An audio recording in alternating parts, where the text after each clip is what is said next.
안녕하세요. 사랑하는 성도 여러분. 이제 이번 주가 지나면 4월 달이 지나고 5월 달로 접어듭니다.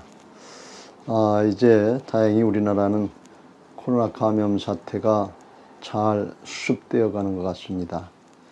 5월 5일이면 사회적 거리 두는 것도 완화시킬 예정이라고 합니다. 그래서 모든 생활도 좀 정상화되는 방향으로 회복되고 우리 예배 생활, 신앙 생활도 정상화되기를 간절히 바랍니다. 바라기는 하나님께서 우리에게 허락하신 한 번의 삶, 일생인데 주어진 그 일생 동안에 정말 하나님을 마음껏 예배하고 찬양하면서 하나님의 자녀들에게 주신 은혜와 축복을 잘 누리는 그런 삶이 되기를 원합니다. 성경의 요한 3서에서 말씀하신 것처럼 사랑하는 자여 내 영혼이 잘된 같이 범사가 잘되고 강건하기를 내가 간구하노라 하신 것처럼 믿음 생활을 통해서 우리의 영혼이 잘 돼서 정말 범사가 잘되고 강건케 하시는 그런 은혜들을 누리는 복된 신앙들이 되시기를 주님의 이름으로 축원합니다. 오늘 우리가 살펴볼 말씀도 그런 말씀입니다. 믿음이 잘 되면 우리 주님께서 도와주셔서 문제도 잘 해결되고 하나님의 은혜와 축복을 누린다 하는 그런 말씀인 것입니다. 오늘 말씀은 야이로 회당장의 외동딸이 병에 걸려서 죽게 되었는데 실제로 또 죽었습니다. 그런 큰 문제를 당했는데 예수님께서 가셔서 그 아이를 살려주신 그런 은혜의 말씀입니다. 이 야이로 회당장은 나와 있는 것처럼 회당장이었습니다. 유대교 회당장이었기 때문에 처음에는 예수님을 잘 모르는 사람이었습니다. 그런데 예수님이 전하는 복음과 또 예수님이 행하시는 그런 모든 능력의 역사의 말씀들을 듣고서 소문을 듣고서 마음이 열려졌던 것 같습니다. 그래서 자기의 어떤 모든 자존심이라든가 명예라든가 또는 당시의 이단의 괴수처럼 여겨졌던 예수님을 찾으면 유대교에서 출교당하는 것 같은 큰 어려움을 당하게 될 수 있음에도 불구하고 자기 자신의 모든 것들을 부인하고 예수님께로 나와서 엎드린 사람입니다. 또 그는 자기 딸이 죽게 된 상황에서 예수님께 나오면 내 딸을 고칠 수 있다고 하는 그런 믿음을 가지고 나온 믿음의 사람이었던 것을 알 수가 있습니다. 자칫 딸이 죽어버리면 자기의 명예나 자존심이나 누리고 있던 어떤 권세들이나 이런 것만 뺏겨버릴 수 있는데 그런 거 내려놓고 자기를 부인하고 오직 딸을 구원하기 위해서 또 예수님을 믿고 나온 그런 믿음의 사람이었던 것을 우리가 알 수 있습니다. 그러고 보면 이 야이로 회당장은 구약에 태어난 인물이었고 유대교 출신이었지만 예수님에 대한 소문을 듣고 이분이 진짜 메시아다 하는 것을 분별할 수 있을 정도로 영적인 분별력이 있었던 사람이고 또 자기가 들은 복음이나 소문에 따라서 자기 자신을 양보하고 거기다가 자기를 처소복종시키고 순종할 줄 아는 신실하고 착한 사람이었다 하는 것을 우리가 본문을 통해서 충분히 짐작할 수 있습니다. 그런데 문제는 이렇게 착하고 신실한 믿음의 사람 같은 사람에게도 이런 어려움이 닥칠 수 있다는 것입니다. 고난이 닥칠 수 있다고 하는 것입니다. 이게 우리의 믿음의 현실 아닙니까? 이럴 때 우리가 어떻게 해야 되느냐 하는 것입니다.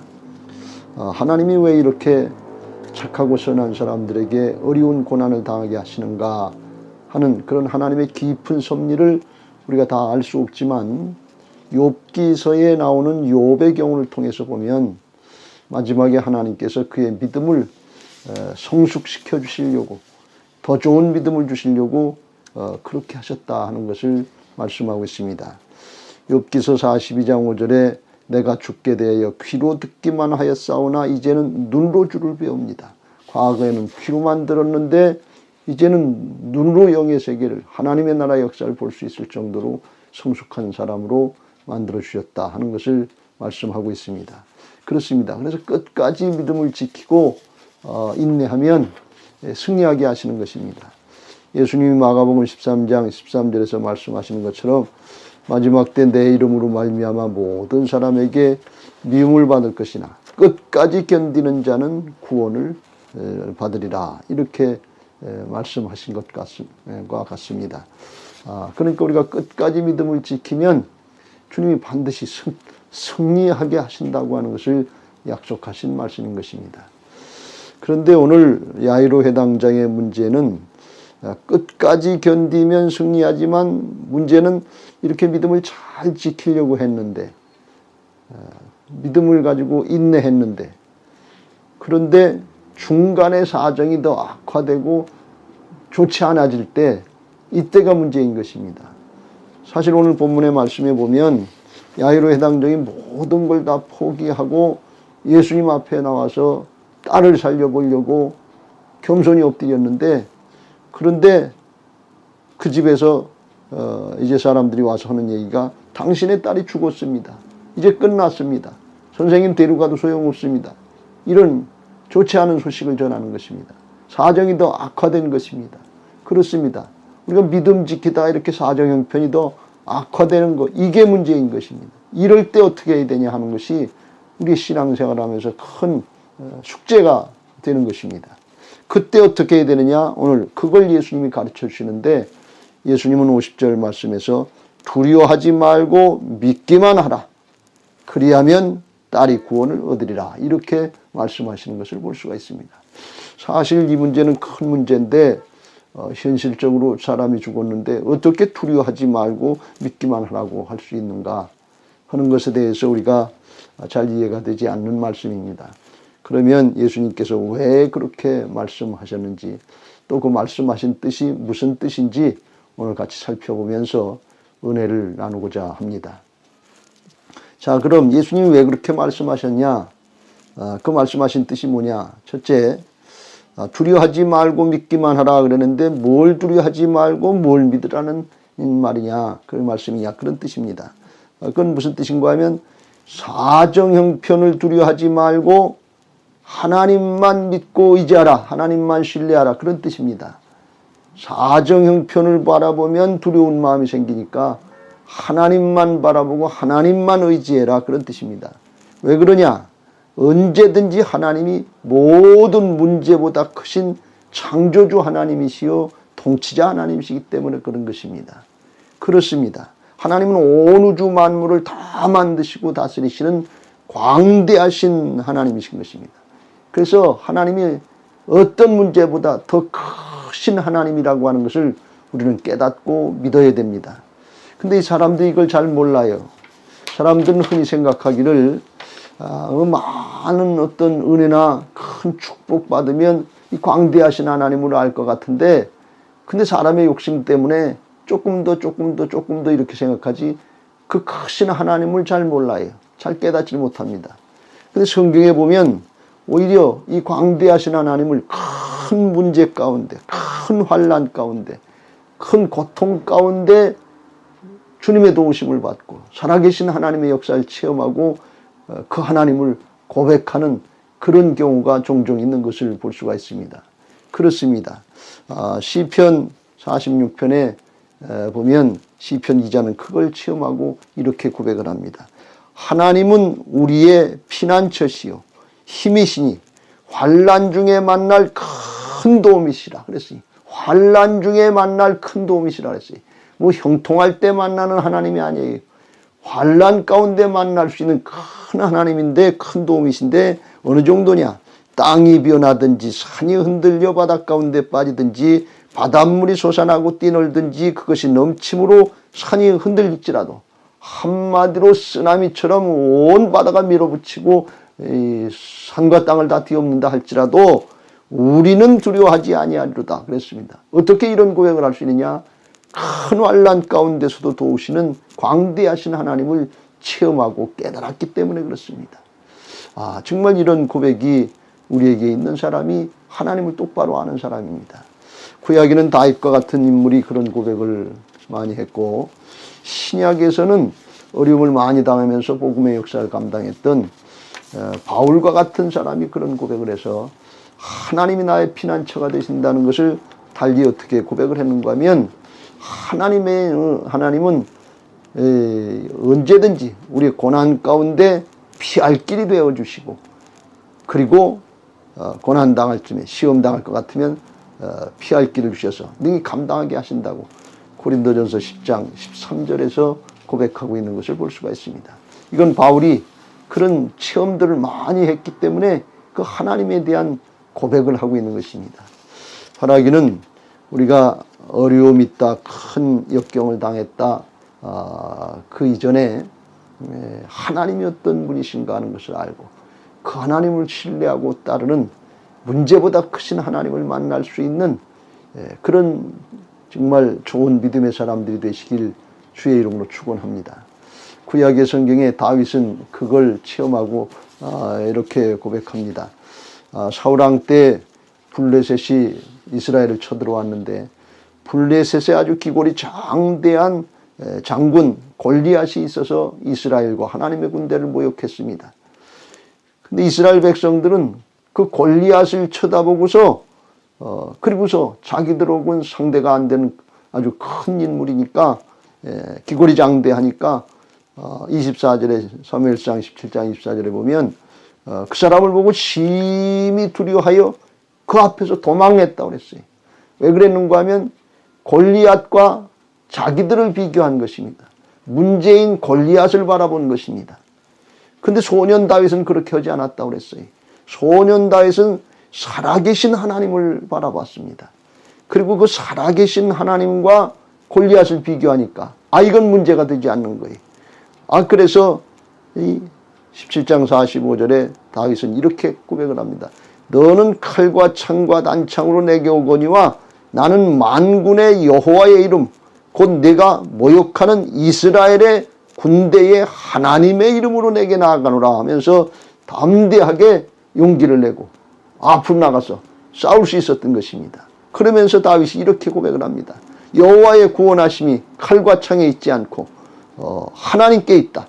전쟁은 하나님께 속한 것인즉, 승리는 하나님께 속한 것인즉, 그가 너희를 우리 손에 붙이리라, 넘겨주겠다. 이렇게 하고서 나가서 담대하게 물맷돌 한 방으로다가 골리앗의 이마를 쳐서 돌이 이마에 확 박히고 나가 떨어지고 죽게 되는, 승리하게 되는 이런 놀라운 역사를 보게 된 것을 볼 수가 있습니다. 이것은 어떻게 해서 이런 일이 있느냐? 다윗은 문제에 초점을 맞춘 것이 아니라 하나님께 초점을 맞췄기 때문에 그렇습니다. 문제보다 크신 하나님을 의지하기 때문에 그렇습니다. 그렇습니다. 우리도 문제를 바라보다가 문제에 빠져서 염려하고 근심하고 두려워하다가 믿음 잊어버릴 것이 아니라 문제보다 크신 하나님, 문제보다 크신 예수님, 그 예수님에게 초점을 맞추고 다윗이 여호와의 이름으로 나간 것처럼, 전능하신 만군의 여호와의 이름으로 나간 것처럼 우리는 누구하고 나가느냐? 누구의 이름으로 나가느냐? 예수님의 이름으로 나가서 승리하고 주님의 이름을 높이는 믿음의 사람이 되어야 될 줄로 믿습니다. 그런데 오늘 본문에 야이로 해당자의 문제는 사실 죽음의 문제입니다. 죽음의 문제는 이게 사람에게 있어서 가장 큰 문제 아닙니까? 또 그리고 사람이 죽었다 그러면 이게 모든 상황이 다 끝나는 거 아닙니까? 그런데 어떻게 두려워하지 말고 믿기만 할 수 있습니까? 왜 그러냐? 예수님은 부활 생명의 주님이시기 때문에 그렇습니다. 이걸 우리가 분명하게 믿어야 됩니다. 기독교 신앙은 부활 신앙이 있는 것입니다. 그래서 이걸 잘 깨달아야 됩니다. 요한복음 11장 25절 26절에 예수님이 그걸 이렇게 정리해 주고 계십니다.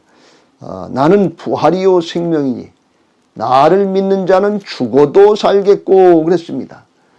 죽지 않는 것이 아니라, 죽는 것을 두려워하는 것이 아니라 죽어도 다시 사는 것을 믿는, 죽어도 하나님이 다시 살리시는 것을 믿는 것이 부활 생명이고 부활 신앙인 것입니다. 오늘 사실 야이로 해당자의 딸이 중간에 죽었습니다. 그래서 사람들이 통곡을 하고 난리가 났고 예수님이 죽은 것이 아니라 잔다 그랬더니 죽었는데 잔다고 그런다고 하면서 잘 모른다고 그래서 비웃고 손가락질했습니다. 그러나 그런 거 상관하지 않고 가서 나가셔서 예수님이 그 아이의 손을 잡고 달리다 곰 소녀야 내가 내게 이르노니 일어나라 하시니까 그 영이 생명이 돌아오고 일어나게 된 것을 볼 수가 있습니다. 그렇습니다. 예수님은 부활 생명입니다. 죽어도 살리는 생명의 주인 되시는 것입니다. 또 주님은 살아서 나를 믿는 자는 영원히 죽지 아니하리니 이것을 내가 믿느냐 그랬습니다. 우리가 살아서 믿어도 육신의 목숨은 죽지만 우리 안에 참 생명인 영원 생명은 하나님께로 가는 것입니다.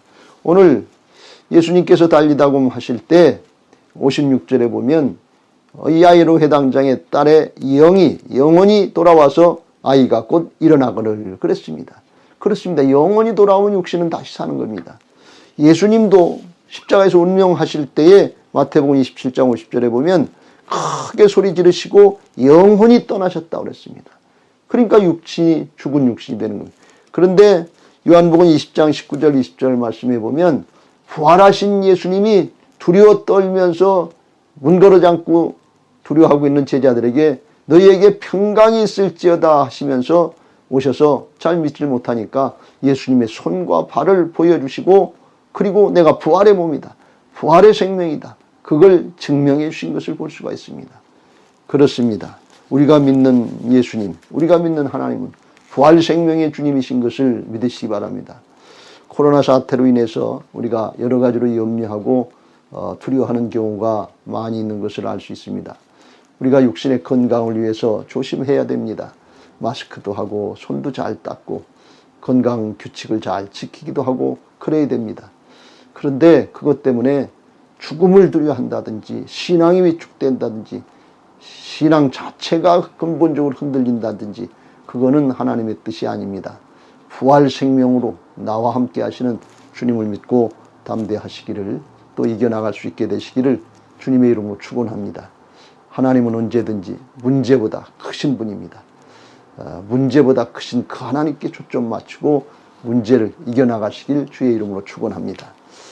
두 번째로 살펴볼 것은 그 문제보다 크신 하나님이 지금 어디 계시냐 하는 것입니다. 문제보다 크신 하나님은 부활하셔서 승천하셔서 하늘로 올라가셨지만 성령으로 다시 오셔서 현재 우리와 함께 하시고 나와 함께 하시는 것을 꼭 믿으시길 주의 이름으로 축원합니다. 이 나와 함께 하시는 임마누엘 하시는 살아계신 하나님, 부활하신 주님, 이걸 믿는 것이 하나님의 자녀들 된 그런 의식인 것입니다. 이걸 꼭 믿어야 돼요. 오늘 여기 말씀해 보면 예수님께서 두려워하지 말고 믿기만 하라. 그리고 야이로 회당장에 네가 알아서 처리해라 이렇게 가만히 계신 것이 아니고 회당장과 그 부인, 부모와 또 예수님의 제자들 중에서 베드로, 요한, 야고보 믿음의 사람들을 데리고 가셔서 함께 가셔서 달리다고 하시면서 소녀야 내가 내게 말하는 일어나라 하시면서 주님께서 해결해 주시는 것을 볼 수가 있습니다. 그렇습니다. 두려워하지 말고 믿기만 하라고 하시고 가만히 계신 분이 아니라 주님 앞에 믿음 지키면 주님이 함께 하셔서 이를 해결해 주시고 또 상황도 변화시켜 주시는 은혜를 베풀어 주시는 것입니다. 그 주님이 어디 계시냐? 우리 안에 오셔서 떠나지도 아니하시고 버리지도 아니하시고 영원토록 함께 하시면서 영적인 과와 같이 버려두지 않겠다고 약속하시고 그대로 이루시는 것을 볼 수 있습니다. 요한복음 14장 16절부터 18절에 보면 예수님이 가시지만 또 다른 보혜사, 또 다른 우리를 도와주시는 분 성령으로 다시 오셔서 우리 안에 오셔서 우리와 함께 계신다고 우리 속에 계시겠다고 하시면서 18절에 그랬습니다. 내가 너희를 고아와 같이 버려두지 아니하고 너희에게 오리라 그랬어요. 고아와 같이 버려두지 않는다고 그랬어요. 이게 무슨 말씀인가 하면 우리를 영적인 고아처럼 내버려두지 않는다는 말씀입니다. 대부분 고아가 된 사람들은 부모가 일찍 돌아가시거나 안 계신 그런 사람들이 고아라고 그러는데 이 고아들은 정말 자기 혼자 문제를 처리해야 되니까 자기가 책임져야 되니까 자립심이 있습니다. 독립심이 있습니다. 스스로 해결해야 됩니다. 그래서 그런 면에서는 인간적으로 보면 아주 좋고 훌륭한 것 같은데 근데 영적인 문제를 당하거나 더 큰 문제를 당하면 그때는 이게 넘어지고 쓰러질 수밖에 없는 거예요. 그래서 주님이 우리를 고와 같이 버려두지 않고 하나님의 자녀처럼, 하나님은 우리의 아버지가 되시고 우리는 하나님의 자녀로 거듭나서 하나님 아버지가 하나님의 자녀들을 책임져 주신다고 하는 것을 믿고 하나님의 자녀의식을 가지고 살아갈 수 있도록 그렇게 우리 안에 오셔서 새롭게 거듭나게 하신 것입니다. 이걸 꼭 믿으시길 주의 이름으로 축원합니다. 때때로 우리가 영적인 고아인 줄 알고 내가 내 문제 해결해야 된다고, 내가 스스로 해야 된다고, 그러다가 이게 내 능력 체주로다가 믿음으로 감당이 안 되면 그냥 넘어지고 쓰러질 경우가 얼마나 많은지 몰라요.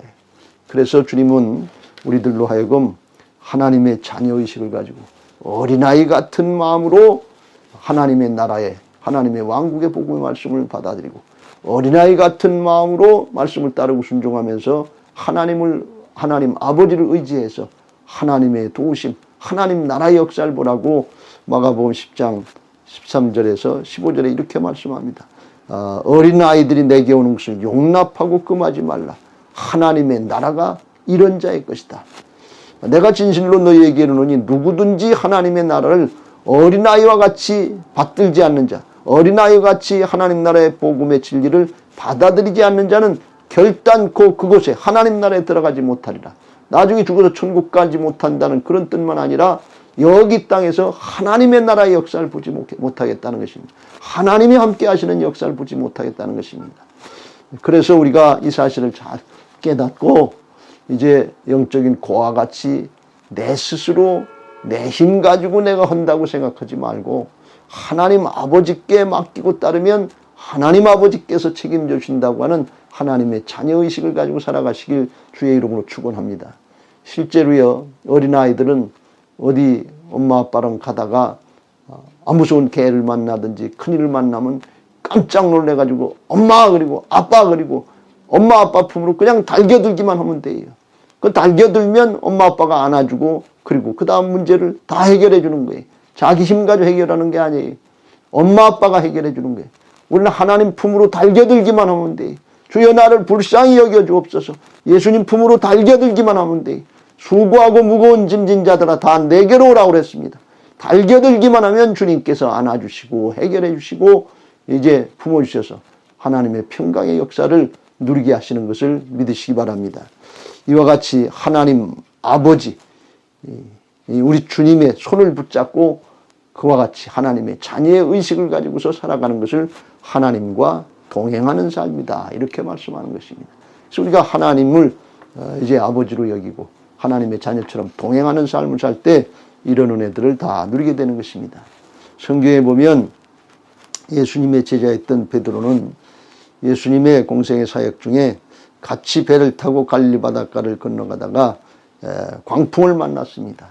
그래서 배에 물이 가득 차게 되는 위태로운 경우를 만났습니다.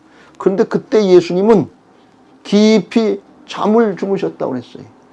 예수님은 왜 이렇게 잠을 주무실 수 있느냐? 하나님 아버지께서 지금 나와 함께 하신 광대하신 하나님, 문제보다 크신 하나님 아버지께서 나와 함께 하신다고 하는 것을 믿는 하나님의 아들, 하나님의 자녀의식이 충만했기 때문에 그렇습니다. 그래서 잠을 주무신 거예요. 그런데 베드로를 비롯한 제자들은 자기들이 주인 노릇하는 것처럼 자기 힘으로 해결하려고 하는 것처럼 그냥 난리치고 법석을 떨다가 안 되니까 주님께 와서 주여 주여 우리가 죽게 되었습니다 하면서 두려워하면서 원망하면서 불평하면서 주님께 하소연하는 것을 볼 수가 있습니다. 왜 그러냐? 이게 자기 힘으로 해결하려고 하니까 그래요. 이게 고아의식입니다. 그때 주님이 일어나셔서 바람과 풍랑을 꾸짖으시고 고요하라 잠잠하라 하시며 잔잔케 하시고 그때 말씀하십니다. 제자들에게 너희 믿음이 어디 있느냐? 내가 너하고 함께 있는데 뭐가 그렇게 두렵냐? 그런 말씀이. 근데 그들이 두려워하면서 놀랍게 여겼는데 왜 그러느냐? 그가 누구이기에 예수님이 누구이기에 바람과 물을 또 바람과 물을 명함에 순종하는가? 이렇게 두려워했던 걸 잘 몰랐던 걸 볼 수가 있습니다. 그렇습니다. 예수님이 하나님 되시는 걸 잘 모르고 예수님이 어떤 능력을 행하시는 분인지 그걸 믿지 못하고 주님이 지금 함께 하고 계신데도 불구하고 그걸 누리지 못하고 자기 힘 가지고 자기 노력 가지고 하려고 하는 고아와 같은 삶을 살려고 하니까 문제의 해결을 보지 못하고 영적으로 실패하는 것입니다. 그런데 이렇게 실패했던 베드로가 사도행전에 보면 12장에 성령의 오순절에 충만을 받고 목숨 걸고 정말 복음 전도하다가 유대 공회에 붙잡혀가서 감옥에 갇히게 됐습니다. 내일이면 이제 불론에서 처형당할 수 있는 그런 날인데, 그 전날 밤에 사도행전 12장 6절에 보면 그 전날 밤에 베드로가 두 군인 틈에서 두 쇠사슬에 매여 누워 자는데, 누워 깊이 잠을 잤다. 내일이면 죽게 됐는데 오늘 잠이 오겠어요? 근데 왜 이렇게 잠을 잘 수 있느냐? 성령에 충만해서 하나님의 자녀의식, 하나님 아버지께서, 하나님께서 나와 함께 하신다는 것이 믿어졌기 때문에 푹 잠을 잘 수 있었던 것입니다. 그때 천사가 와서 옆구리를 쳐서 깨우고, 그리고 따라오라 그래서 따라가니까 거기 10절에 보니까 첫째 둘째 파수 지나서 쇠문을 통과하는데 문이 저절로 열렸다고 그랬어요. 이게 무슨 말씀인가? 예수님 따라가면, 하나님의 자녀들은 하나님 아버지를 따라가면 문제는 하나님께서 해결하시냐, 아버지께서, 부모님이 해결해 주는 거예요. 이게 자녀들의 축복인 것입니다. 절로 열매가 맺어지는 것 같은 그런 은혜와 축복을 누리게 되고 밖으로 나가서 남은 사명을 잘 감당하게 됐던 것을 볼 수가 있습니다.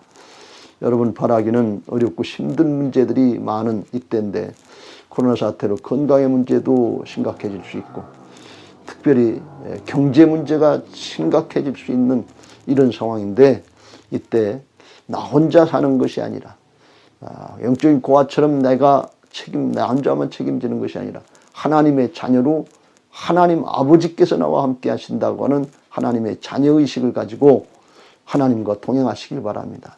그 말씀을 듣고 따르려고 그러면 하나님 아버지께서 도우시고 함께 하실 줄로 믿습니다.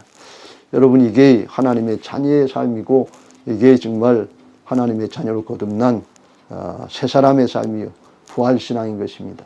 이 부활신앙으로 믿음의 승리자가 되시길 주의 이름으로 축원합니다. 하나님의 나라, 하나님의 왕국의 역사는 하나님께서 다 주관하시는 것입니다. 하나님이 말씀하시고 그대로 이루시는 겁니다. 그래서 아멘하고 예하고 따라가면 돼요. 고린도서 1장 19절에 예수님은 그래서 하나님이 어떤 분이신지를 알고 하나님 나라의 역사가 어떤 것인지 잘 아시니까 아니오가 없었다고 그랬습니다. 예만 있었다고 그랬어요. 예하고 따라가면 하나님 아버지께서 이루시는 것입니다. 그래서 20절에 우리들도 그 약속의 말씀을 믿고 거듭난 하나님의 자녀들이 된 걸 믿고 아멘하고 예하고 따라가면 하나님께서 함께 하시는 역사에 쓰임받고 영광 돌리게 된다고 그랬습니다. 이렇게 살게 하시기 위해서, 살아도 주를 위해서, 죽어도 주를 위해서, 사나 죽으나 주의 것으로 하나님 나라 원리에 꼭 맞게 살고 복받는 삶이 되게 하시기 위해서 예수님이 이를 위해서 죽고 사시고 우리에게 주인 되어 주셨기 때문에 그 하나님의 주권을 믿고 따라가는 부활신앙할 때 이런 은혜가 있게 될 줄로 믿습니다. 바라긴 이게 믿어지는 하나님의 자녀들이 되시길 주의 이름으로 축원합니다. 근데 혹시 이게 여전히 믿어지지 않고 그러면 내 육신의 옛사람으로 고아의식, 이 자아가 너무 강하고 이게 변화받지 못해서 그런 것이니까 이때는 하나님 앞에 중심으로 변화시켜달라고 회개하고 자기를 부인하고 예수님을 믿는 은혜가 있게 되시길 주의 이름으로 축원합니다.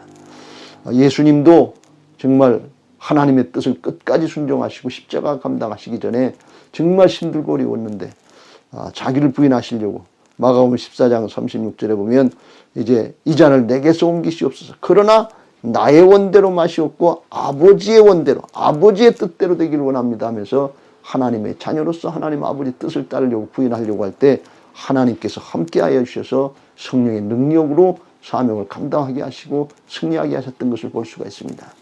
구약의 야곱이라고 하는 인물은 약삭빠르게 자기 힘 가지고 자기 재주 가지고 형도 속이고 아버지도 속이고 외삼촌도 속이고 다 되는 것 같았지만 마지막 순간에 에서라고 하는 자기 형을 만나서, 임자를 만나서 도망도 못 가고 하나님의 천사를 붙들고 씨름하게 됩니다. 그때 하나님의 천사가 야곱의 허벅지 관절을 쳐서 뼈가 깨졌다 그랬어요. 이건 뭔가 하면 야곱의 그 끈질겼던 자아, 그걸 깨트리신 것입니다. 그 고아의식, 그걸 깨트리신 것입니다. 그리고서 하나님과 붙들고 씨름해서 나를 축복하지 않으면 놓지 않겠습니다 하면서 정말 야복강가에 씨름하는 기도를 할 때 하나님께서 축복하셔서 그 이름을 바꾸십니다. 이제 내 이름을 야곱이라 하지 말고 약삭 빠른 자, 속이는 자가 아니라 이스라엘로 바꿔라. 하나님과 겨루겠다. 하나님과 기도를 해서 기도의 승리자가 됐다 하면서 사람을 바꿔주십니다. 야곱 자신 사람이 바뀌어지니까, 그러니까 에서의 마음이 바뀌어지고 두 형제 사이에 맺혔던 원한이 다 해결되고, 그리고 원수라도 화평케 하시는 하나님의 은혜를 입게 됐던 것을 볼 수가 있습니다. 그렇습니다. 내 자아, 내 고아의식, 내 육신의 옛사람, 이게 기도로 다 깨질 때, 그럴 때 이렇게 놀라운 새로운 역사가 나타나는 것을 믿으시기 바랍니다. 오늘 야이로 회당장도 외동딸이 죽는 것 같은 큰 어려움을 당했지만, 육신적으로는 지극히 어려운 일이었지만, 그러나 그를 통해서 자기가 가지고 있던 모든 자아, 고아의식 같은 거, 이런 것들이 다 깨지고 주님 앞에 엎드리고 주님의 도우심을 구할 때 진정으로 주님을 만나고 부활의 생명을 얻게 되는, 자기도 구원받고 딸도 살리고 온 가족도 구원받고 하는 놀라운 은혜를 받게 됐던 것을 볼 수가 있습니다. 우리 현실 가운데 이렇게 어렵고 힘든 일들 많지만 두려워하지 말고 믿기만 하라고 하신 주님의 말씀의 뜻이 뭔지, 또 그 역사를 행하시는 예수님이, 하나님이 어떤 분이신지, 하나님 아버지가 되시는 걸 믿고 하나님의 자녀의식을 가지고 믿음으로 순종해서 모두가 다 그런 은혜와 축복을 누리는 믿음의 승리자들이 되시기를 예수님의 이름으로 축원합니다. 감사합니다.